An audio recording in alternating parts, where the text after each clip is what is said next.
For Jeff Gill, providing people who are homeless with resources is something he genuinely enjoys doing. That's why he started Hip Hop Cares, a street outreach program. If people are hungry, we feed them. If people want connections to resources such as housing or documentation, we can get them connected with those as well. Gill drives around in this van, which is filled with supplies such as food, extra clothes, and hygiene products. Posted on the side of the van is his personal cell phone number. Gill says he wants businesses and property owners to call him if they see someone who is homeless on their property, when it's not an emergency. Typically, it's someone that says, hey, I don't want to call 911, or I don't feel like this warrants 911, but this person needs some help.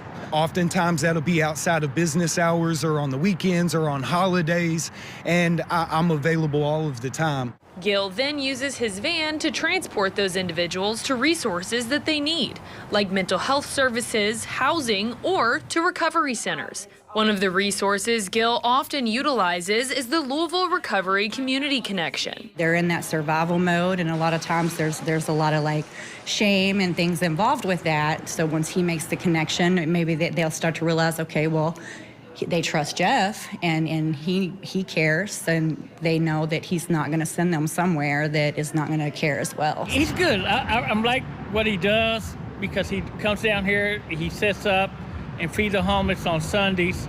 He's got a good heart. Gill says the key to what he does is building trust, a foundation he hopes to continue into the future. I'm not the solution, I'm just an option that I want everybody in the community to know. That's business owners, community members, or everybody from A to Z.